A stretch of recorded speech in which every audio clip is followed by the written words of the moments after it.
L'accès à la culture est un droit fondamental, un besoin essentiel à l'existence pour tout être humain. Ce droit a été rappelé dans la Convention internationale des droits de l'homme, à l'article 27, et il a été rappelé concernant les personnes en situation de handicap, notamment dans la résolution de l'ONU 4896 et également dans la récente Convention internationale des droits des personnes handicapées de l'ONU de 2006. Il s'agit là d'un droit essentiel à respecter et à faire appliquer. Les personnes en situation de handicap perpétuellement ouvrent les chemins des possibles en matière d'accessibilité culturelle dans tous les domaines de l'art, de la culture. Des figures de légende ont inscrit leur nom dans l'histoire de l'art. Beethoven, qui a composé les 10 dernières années de sa vie alors qu'il était devenu sourd profond. Aujourd'hui, Stevie Wonder.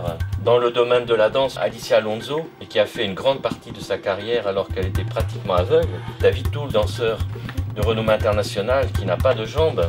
Frida Kahlo, une des plus grandes peintres qui a réalisé la majeure partie de son œuvre alors qu'elle était couchée. Van Gogh, Borges, qui a créé une part importante aussi de son œuvre alors qu'il était devenu aveugle. Stephen Hawking, un des plus grands physiciens contemporains, qui nous a montré, alors qu'il pouvait bouger à peine juste un index, les perspectives au niveau de l'infini et de la naissance de l'univers. Jean-Dominique Bauby, qui a écrit le Scaphandrier et le papillon, juste d'un battement de paupières, ayant été touché du Lockheed syndrome. Django Reinhardt, avec ses 2 doigts de la main gauche paralysés, qui est une grande figure de légende de l'histoire du jazz. Des exemples sur lesquels nous pouvons nous appuyer pour rendre toujours la culture plus accessible à tous. Des bibliothèques, des musées, des écoles d'art, de musique, de danse, de théâtre, de nombreux professionnels de la culture ont su développer des pédagogies adaptées, des politiques d'établissement qui permettent de rendre l'accès aux pratiques culturelles toujours plus facile pour les personnes, et quels que soient les handicaps et quel que soit le type d'activité. De nombreux savoir-faire existent et se développent pour rendre accessibles les pratiques culturelles, par exemple de l'édition adaptée. Ainsi, ici, un ouvrage réalisé par la Cité des Sciences à Paris pour favoriser l'accès des personnes aveugles avec des ouvrages tactiles.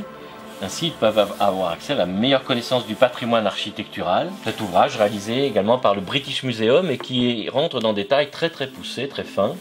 Une réflexion aussi sur des nouvelles technologies. Un clavier souple permet pour des personnes paralysées avec les membres en rétroversion de pouvoir produire des sons. Une réflexion sur des instruments plus anciens, plus traditionnels est importante sur le plan de l'approche justement corporelle, la perception des sons par les vibrations sur le plan tactile.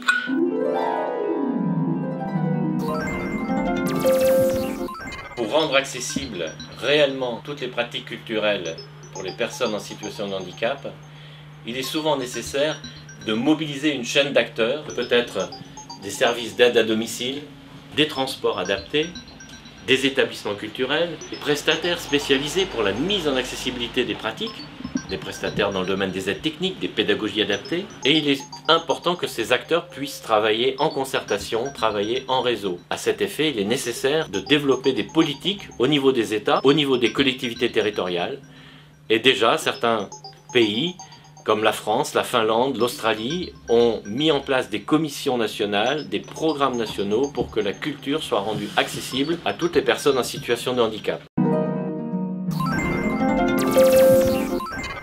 Citoyens du monde, construisons ensemble une planète riche de nos diversités, de nos différences, de nos singularités culturelles.